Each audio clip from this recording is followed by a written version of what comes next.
Hi guys, it's Kate McKibben here from Secret Bloggers Business again, and welcome back to Blog Tip Tuesday, where you get hints, tips, and tricks for a better blog.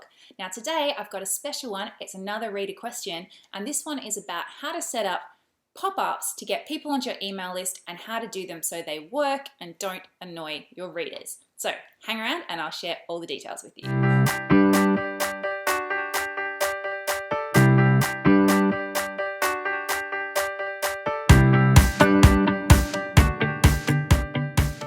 Alrighty guys, so big question this one, and I'm going to try and jam pack it all into the 3-minute video as usual, but basically lovely SBB asked what are good pop-up designs, what's a good pop-up tool, just basically how do you create a pop-up on your blog to get people to sign up for your email list without really annoying them, which, you know, everyone knows pop-ups can be really annoying.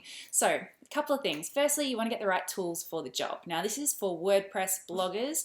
If you're using a different platform, you may have to have a Google, but there's a couple of really good ones for WordPress that I've used myself and that I recommend. My current favorite is one called Thrive Leads. It's not free, it's paid. It's about $47, but then you've got it forever. And if you've got more than one blog, I think it's about $100 and you can use it on as many blogs as you like. Thrive Leads is just crazy smart. It creates really beautiful pop-ups. It's a little like getting used to it at the start. It didn't quite work how I thought it was, but once I figured out actually how it's supposed to work, then it's really easy. The next one I really love is one called Pop-Up Ally. That's created by Natalie Lucier, who is actually an awesome internet marketer. She knows her stuff. That one's a little bit more expensive, I think. There's a free version, which has limited functionality. The pro version, which is the one that I prefer, I think it's about $100. Again, it's a bit more of an investment, but if you get these things right, it can totally change your blog. So it's one of the things I think is worth investing in. And the third one, which I like, which I actually used to use until I discovered Thrive, was one called Ninja Pop-Ups. You can get that from over on Code Canyon. It also comes with different skins that you can buy. So it's kind of like different layouts and different looks and feels. I think that was about $30. So all really good tools. I'm sure there are some great free ones as well, but tends to be that the really good ones, the ones which are going to not be annoying, which is the next thing I'm going to talk about, they're a little bit more expensive. So you've got your tool.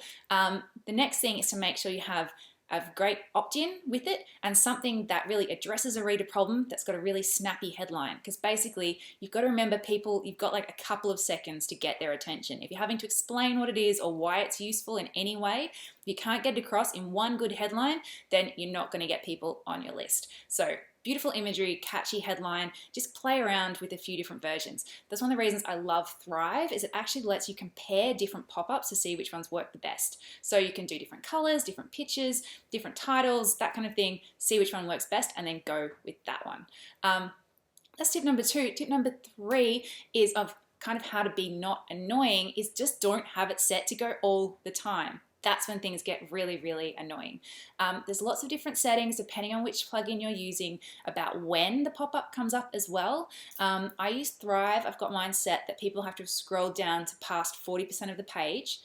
You can also set it to if they've been on the site for a certain amount of time, for a certain number of pages, if they've clicked on a certain element, lots of different things. And then I set it to only show every 31 days. So someone sees my pop-up, they're not going to see it any more than once a month, unless of course they're on different computers, because that's how cookies work.